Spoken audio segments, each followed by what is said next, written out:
महिला माद्रासार मेয়েদের বোরকাও বোরকা আর রাস্তায় চলতে ফিরতে নারীর বোরকাও বোরকা। লাল নীল হলুদ কমলা বেগুনি শত শত আইটেমের কালারের বোরকা।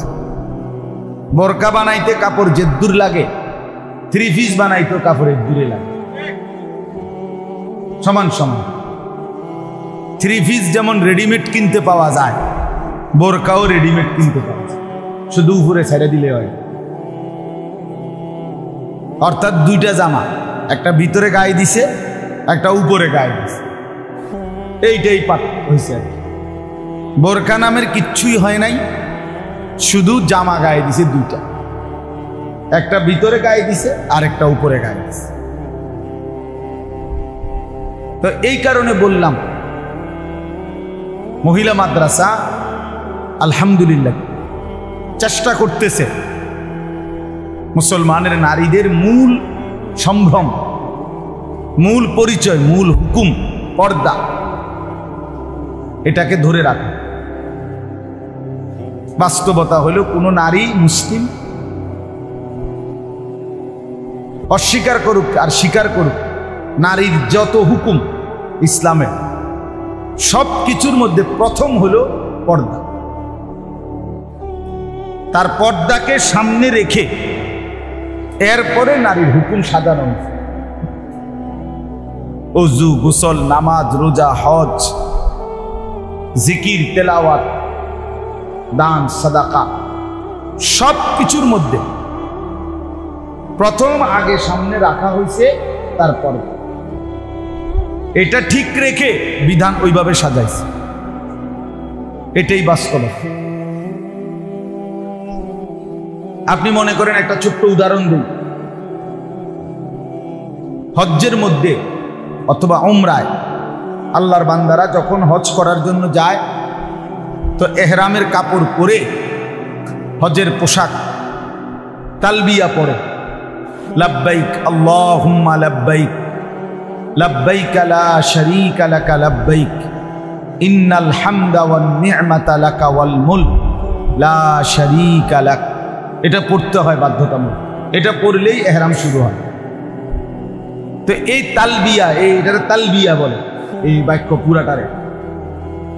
এইটা রাসূলুল্লাহ সাল্লাল্লাহু আলাইহি ওয়াসাল্লাম বলছেন, এটা যখন কোনো ব্যক্তি পড়ে হাজী সাহেব, তো তার এই আওয়াজটা, পড়ার আওয়াজটা যতটুকু দূরে যায় অতটুকু পর্যন্ত চারদিকের গোলাকার বৃত্তের মতো চারদিকের ভিতরে শুকনা ভিজা এবং জড় জীব যা কিছু আছে, একেবারে মানুষ গরু ছাগল কীট পতঙ্গ জন্তু জানোয়ার অথবা কাগজ কলম কাঠ আসবাবপত্র দরজা জানালা খাট বিল্ডিং যা আছে সুদাকা সকল কিছুই আল্লাহর সৃষ্টির সব ওই ব্যক্তির সাথে তালবিয়া পড়ে এবং মাগফিরাতের দোয়া, সব কিছু যদ্দুর যার আওয়াজ পৌঁছে। এবং আরো মজার বিষয় হলো রাসূলুল্লাহ সাল্লাল্লাহু আলাইহি ওয়াসাল্লাম বলছেন, মুকাব্বির তো আপনারা বুঝেন, মুকাব্বির বুঝেন কি না? যে নামাজের মধ্যে যদি মনে করেন মাইক নাই অথবা কোনো অসুবিধা বিদ্যুৎ নাই, তখন ইমাম সাহেবের আওয়াজ পিছন পর্যন্ত পৌঁছানোর জন্য কি দেওয়া হয়? ফাঁকে ফাঁকে মুকাব্বির, মানে উনি তাকবীর বলবেন। নিয়ম সিস্টেমটা কেমন হয় যে এইখানে যিনি দাঁড়াইছে প্রথম উনি তাকবীর দেয়, উনার আওয়াজটা যে দূর যায় তো উনি শোনে, তো উনি আবার বলে, তো উনার আওয়াজ আরো পিছনে যায়, উনি আবার উনি শুনে, এমনি এমনি পিছনে চলে যায় আওয়াজটা। তো রাসূলুল্লাহ সাল্লাল্লাহু আলাইহি সাল্লাম বলে এই তালবিয়ার আওয়াজটা, লাব্বাইকের আওয়াজটা প্রথম যিনি পড়লো ওনার আওয়াজ যে দূর যায় ও দূরের সব কিছু পড়ে। এবার ওদের থেকে শুই না, ওদের আওয়াজটা আবার যে দূর যায়, এবার ওরা সব পড়ে। আবার ওদের আওয়াজ ওই প্রাণীর আওয়াজ যে দূর যায়, এবার ওরা আবার পড়ে। এইভাবে পৃথিবীর এই প্রান্ত থেকে ওই প্রান্ত সব কিছু তালবিয়া, এইভাবে ওই মুকাব্বিরের মতো। এখন আমার বলার উদ্দেশ্য হলো এটা কেমন ফজিলতপূর্ণ আমল চিন্তা করেন। তাহলে বোঝা গেল এখানে আওয়াজটা লাব্বাইক, এটা যে যত জোরে বেশি করতে পারবে কষ্ট করে তার তত লাভ। লাভ কি না? কারণ আমার আওয়াজ যত দূরে যাবে তত বেশি আমার নেকি আসবে। কিন্তু এত ফজিলতপূর্ণ আমল হওয়ার পরেও মহিলাদের জন্য হজ্জের মধ্যে একবারের জন্য এই লাব্বাইক জোরে বলা নিষেধ। সে পড়বে আস্তে আস্তে। প্রশ্ন হলো কেন? তারপর কারণ কি বলেন? তার পর্দা, তার পর্দার খেলাফ হবে, অর্থাৎ তার আওয়াজ সাউতুল মারআতি হিজাব, নারীর গলার আওয়াজ এটাও হিজাব, এটাও পর্দা। তাহলে ওই যে আমি বললাম আগে, বিষয়টা শুধু কেবল বোরকার কাপড়টা না, পর্দা ওইটারে বলেন, এটা শরীয়তের বিধান। পর্দা কোথায় কোথায় তাকে পর্দা করতে হয়, কিভাবে, এটা জেনে নেওয়া, বুঝে নেওয়া বিস্তারিত তার জন্য বাধ্যতামূলক। তাইলে বোঝা গেল, দেখেন নারীর জন্য আগে হলো পর্দা, তারপরে শরীয়তের হুকুম সাজাইছে। এই হজ্জেরই আরেকটা উদাহরণ, সাফা মারওয়া দুইটা পাহাড়ের এই পাশ থেকে ওই পারে হজ্জের মধ্যে যাইতে হয়, হাঁটতে হয়। এখানে এই পাহাড় থেকে হাঁটা শুরু করে ওই পাহাড়, এখানে সাফা ওইখানে মারওয়া, দুইটা পাহাড়ের নাম। এটা হজ্জের অংশ, উমরার অংশ। হজ্জের মধ্যে এই সাফা মারওয়া সাই করা ওয়াজিব, করতেই হবে। তাইলে এটার মাঝখানে একটা জায়গা আছে, ওই দেখেন এখানে এরকম একটা চিহ্ন আছে, ওই দরজাটার উপরে একটা সবুজ বাতির মতো জ্বলতেছে। ওইখানে একটা জায়গা আছে, নির্দিষ্ট এরিয়া, ওইখানে সবুজ বাতি জ্বলে। এই দুই পাহাড়ের মাঝামাঝি জায়গাটার মধ্যে এইটুকু জায়গা, যেটুকু জায়গায় সবুজ বাতি জ্বলে, এইটুকু জায়গার নিয়ম হলো পুরুষদের জন্য এইটুকু জায়গা দৌড়াইয়া একটু দ্রুত দৌড়িয়ে পার হইতে হয়। এখনো এটাই নিয়ম, আমরা এভাবেই করি। কেন দৌড়াইতে হয়? ওই যে হাজেরা আলাইহিস সালাম ওনার ছেলে ইসমাইলের পানির সন্ধানে এই পাহাড় থেকে ওই পাহাড়ে দৌড়াইছিলেন, খুঁজছিলেন। আর নিচে এই জায়গাটা একটু নিচা ছিল, এইটুকু জায়গায় যখন উনি পার হইতেছিলেন তখন ওই পাহাড়ের ছেলেটাকে দেখা যায় না, দেখে দৌড়াইয়া পার হয়েছে। তো ওই স্মৃতিটাকে আল্লাহ তাআলা ধরে রাখার জন্য হজ্জের মধ্যে এই হুকুমটা দিচ্ছেন যে এখানে এইটুকু জায়গা দৌড়তে হবে হাজেরার স্মৃতি হিসাবে। এখন স্বাভাবিক যুক্তির কথা হলো, প্রথম যিনি দৌড়াইছেন এই জায়গাটাতে সেটা মহিলা, তাহলে এখনো দৌড়াইবে ওই জায়গাটার মধ্যে কারা? মহিলা দৌড়াবে। পুরুষ দৌড়াবে কেন? পুরুষ তো আর প্রথমবার দৌড়ায় নাই। কিন্তু শরীয়তের বিধান হলো আপনার আকল না, আপনার বুদ্ধি, আপনার বিবেকে ধরতেই হবে, আপনার ব্রেনে ধরতেই হবে। এটা আমার বুঝে আসতেছে না, এই কথা শরীয়ত বলে না। আপনার বুঝ নিয়ে ইসলাম সাজে নাই। আমার আপনার আকল আর দিমাগ দিয়ে কি হয় নাই? ইসলাম সিদ্ধান্ত হয় নাই। তো আল্লাহ তাআলার বিধান হলো, এখন শরীয়তের বিধান হলো এটুকু জায়গা পুরুষরা দৌড়াবে, নারী দৌড়াবেন। অথচ যুক্তি বলে উচিত ছিল নারী দৌড়াবে। কিন্তু কেন দৌড়াবে না? নারী দৌড়াবে না, এতে তার পর্দার খেলাফ। এই মহিলা দৌড়াবে আর বাকি পুরুষরা তামসা দেখবে, পর্দার খেলাফ হবে, তার পর্দা নষ্ট হবে এতে। তাইলে কি বোঝা গেল? এরকম অসংখ্য উদাহরণ। কেন একজন নারী ইমামতি করতে পারে না? কেন একজন নারীকে মুয়াজ্জিন আজান দিতে দেওয়া হয় না? অথচ সব মানুষ চেষ্টা করে, মুয়াজ্জিন কিংবা ইমাম যাই নিয়োগ দেয়, কণ্ঠটা যার একটু সুন্দর তারই ইমাম মুয়াজ্জিন নিয়োগ দেয়। বিশেষ করে মুয়াজ্জিন সবাই চেষ্টা করে কণ্ঠ সুন্দর হলে আজানটা শুনতে ভালো লাগে। স্বাভাবিকভাবেই সৃষ্টিগতভাবে পুরুষের চাইতে নারীর কণ্ঠ সুন্দর। তাহলে যুক্তির বিচারে সবাই যেহেতু সুন্দর কণ্ঠই তালাশ করে, তো মহিলারাই মুয়াজ্জিন হওয়া উচিত। কথা বুঝছেন? এবং এটা আহামরি কোনো চিল্লানেরও কোনো কিছু না। মাইকে আজান দিব, মাইকেই তো আওয়াজটা পৌঁছাইব, যদি এমন না হয় আর তো না, সামনে বার ঠিক হয়ে যাবে, ঠিক হয়ে যাবে না চলেন।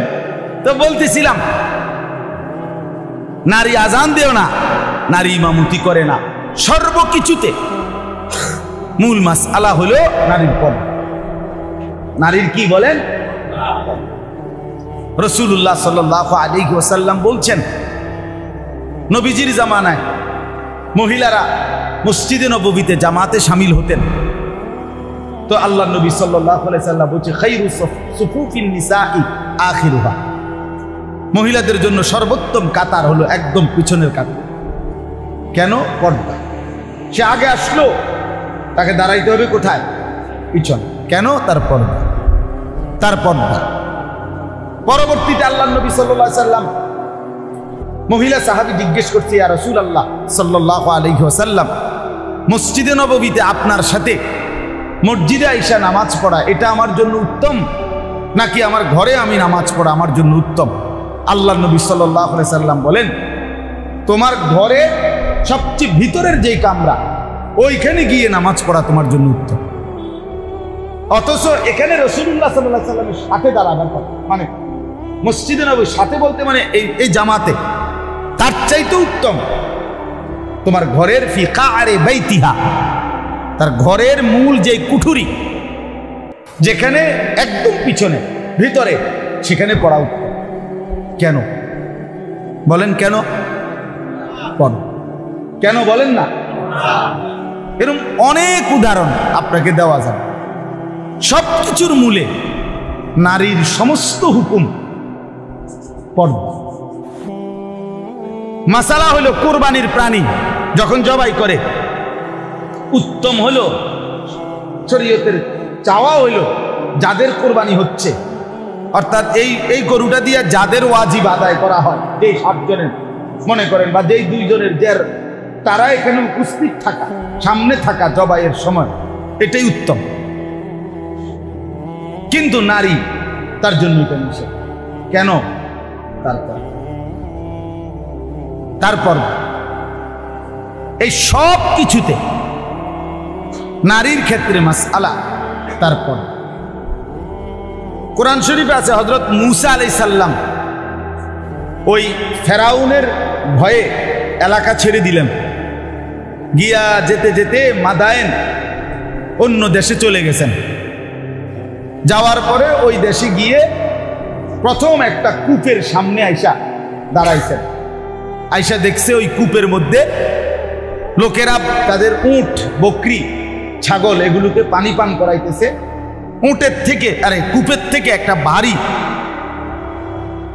লোহার ওজনের বালতি, এটার নিচে রশি ফেলে অনেক নিচ থেকে পানি টাইম না উঠাইতে হয়, 3 জন 4 জনে মিল্লা উঠায়, এরপরে বেড়া বকরি এগুলারে পানি পান করায়। তো হযরত মূসা আলাইহিস সালাম এই প্রথম এই ভিন দেশে আইসা এইটা দেখছে প্রথম। তো দেখছে, হঠাৎ তাকাইয়া একটু দূরে 2টা মেয়ে, তাদের অনেকগুলো বকরি ছাগল টাইনা ধরে রাখছে রশি, তারা আলাদা দাঁড়িয়ে আছে। মূসা আলাইহিস সালাম অনেকক্ষণ খেয়াল করছেন এই মেয়েগুলো তাদের বকরিকে পানি পান করাচ্ছে না, অথচ দাঁড়িয়ে আছে। তিনি কাছে গিয়ে জিজ্ঞেস কর, তোমাদের বিষয়টা কি, তোমরা দাঁড়িয়ে আছো কেন? বলছে, এই পুরুষগুলো যতক্ষণ পর্যন্ত বকরিকে পানি পান করাইয়া চলে না যাবে, খালি না হবে জায়গা পুরা, ততক্ষণ আমরা এখানে আসবো না। আর আমরা মেয়ে হয়েও কেন বকরিকে পানি পান করাইতে বাধ্য হয়ে আসছি? আবুনা শাইখুন কাবীর, আমাদের বাবা একেবারে অতিশয় বৃদ্ধ, আমাদের সাথে আর বিকল্প কোনো বুদ্ধি নাই, ব্যবস্থা নেই, এজন্য আমরা অসহায় হয়ে নিরুপায় হয়ে আসছি। হযরত মূসা আলাইহিস সালাম একাই ওই লোকদেরকে সরাইয়া নিজে একাই এই রশিদ বালতিটা টাইনা পানি ওই বকরিদেরকে, মেয়েদের বকরি 2টাকে বা বকরিগুলাকে পানি পান করায় দিছে। তারপরে মেয়েরা চলে গেছে তাদের বাবার কাছে। বাবা ছিলেন ওই অঞ্চলে আল্লাহর পক্ষ থেকে প্রেরিত নবী হযরত শুআয়ব আলাইহিস সালাম। তিনি পুরো ঘটনা শুনে একজন মেয়েকে বললেন যে তুমি গিয়ে ওই ছেলেটাকে, যুবকটাকে ডেকে আনো, আমি তাকে কিছু উজরত পারিশ্রমিক দেব তাকে। মেয়েটা আয়েশা হযরত মুসা আলাইহিস সালামের কাছে, এখানে কোরআনে আছে, ফাজাআতহু ইহদাহুমা তামশি আলা ইস্তিহয়াইন, অত্যন্ত লজ্জাবনত, হায়া লজ্জা নিয়ে, লজ্জাশীলা নারীর মতো, মেয়ের মতো একজন মেয়ে মুসা নবীর সামনে এসে দাঁড়ালেন। মাথা নুয়ে বললেন, আমার আব্বা আমাদের আপনাকে যেতে বলছেন, আপনাকে উজরত দিবে, পারিশ্রমিক দিবে, আপনি যে আমাদের বকরিকে পানি পান করাই দিয়েছেন, আপনাকে কিছু উজরত দিবে। এই তখন তাফসিরে আছে মুসা আলাইহিস সালাম তো পথ চিনে না, বাড়ি চিনে না। স্বাভাবিকভাবে নিয়ম কি? স্বাভাবিকভাবে নিয়ম হইল যে সে সামনে থাকবে, যে পথ দেখাবে, রাহবার সামনে থাকে, আর উনি পিছনে ওনার পথ দেখে দেখে কি যাবে।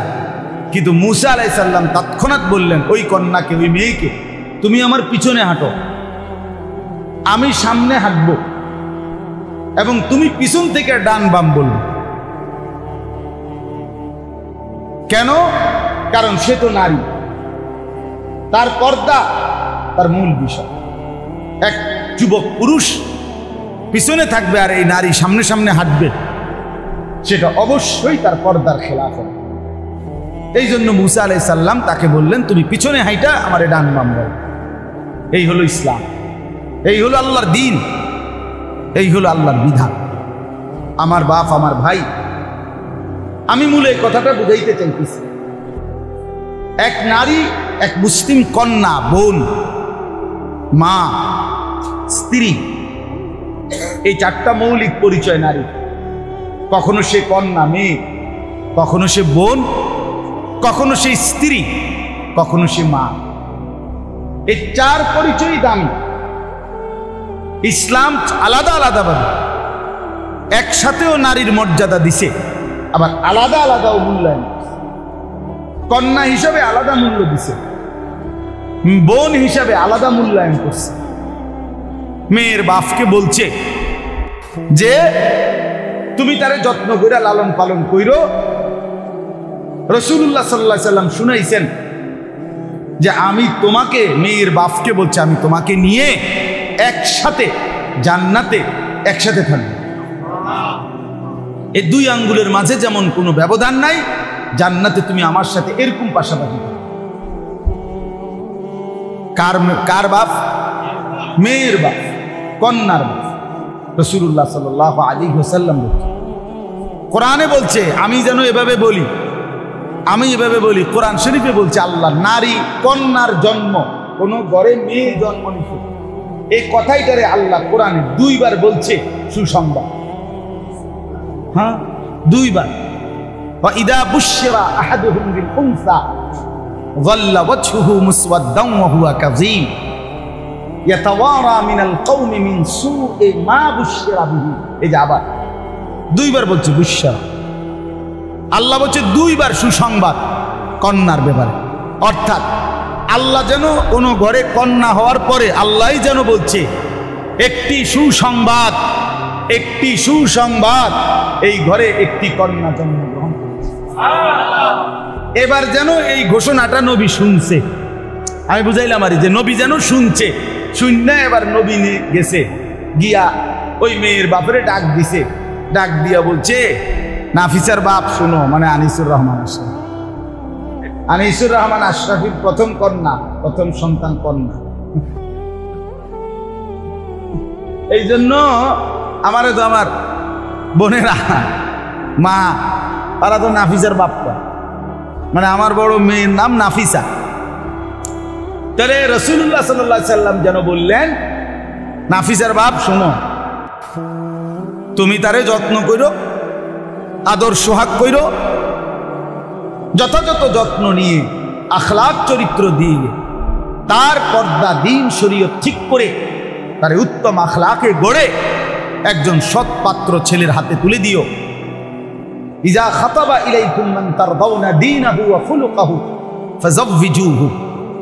নবীজি মেয়ের বাপকে বলছে, তোমার কাছে যদি এমন ছেলের প্রস্তাব আসে তোমার মেয়ের জন্য, যার দুই জিনিসে তুমি সন্তুষ্ট, মান তারদাউনা দীনাহু ওয়া খুলুকাহু, তার দিন, তার ইসলাম, তার ঈমান, এর ব্যাপারে তুমি সন্তুষ্ট, আর ওয়া খুলুকাহু, তার আখলাক চরিত্র, এই ব্যাপারে তুমি সন্তুষ্ট, তা আল্লাহর নবী বলছেন তো অবশ্যই তুমি কন্যা তার কাছে বিয়ে দিও, তার কাছে বিয়ে দিয়ে দাও তোমার কন্যাকে। তাহলে আল্লাহর নবী সাল্লাল্লাহু আলাইহি সাল্লাম বলেন, নবীজি যেন বললেন তুমি তোমার কন্যাকে যত্ন করো, লালন করো, আখলাক শিখায়ো এবং উত্তম পাত্রের কাছে বিয়ে দিও। আমি নবী ওয়াদা দিলাম আমি তোমাকে সাথে নিয়ে একসাথে জান্নাতে থাকব। একসাথে, এভাবে আঙ্গুল দিয়ে দেখাইছি, দুই আঙ্গুলের মাঝে যেমন কোনো পার্থক্য নেই। তাইলে কন্যা হিসাবে কি পরিমাণ মূল্য। আমি অনেক হাদিস, সবগুলো বললে অনেক সময় হয়ে গেছে। আমি রাসূলুল্লাহ সাল্লাল্লাহু আলাইহি সাল্লাম বলেন, মান উবতুলিয়া মিন হাদিহিল বানাত আবিল আখাওয়াত, দুইটা বোন, তিনটা বোন, দুইটা কন্যা, তিনটা কন্যা, তাহলে বাবার জন্য কন্যা, ভাইয়ের জন্য বোন, যে ব্যক্তি কষ্ট করে তাকে লালন পালন করেছে, নবীজি বলেন ওই বোনরা কিয়ামতের দিন ওই ভাইদের জন্য কুন্না লাহু সিতরাম মিনান নার, ওই বোনরা ওই ভাইদের জন্য কিয়ামতের দিন জাহান্নাম থেকে বাঁচাবার পর্দা হয়ে যাবে। ভাইকে বাঁচাবার জন্য জাহান্নাম থেকে বোনরা দাঁড়িয়ে। রাসূলুল্লাহ সাল্লাল্লাহু আলাইহি ওয়াসাল্লাম বলছেন, খায়রুকুম খায়রুকুম লিনিসাইহিম, স্ত্রী হিসাবে নবী বললেন ওই পুরুষদেরকে যে তোমাদের মধ্যে সর্বোত্তম পুরুষ ওই ব্যক্তি যে তার স্ত্রীদের কাছে উত্তম। ওয়া আনা খায়রুন লি আহলি, আমি মুহাম্মদ আমার বিবিদের কাছে উত্তম। জিজ্ঞেস করে সাহাবীরা জিজ্ঞেস করছে চিন্তা ভাবনা করে যে কারে জিঙ্গাও না।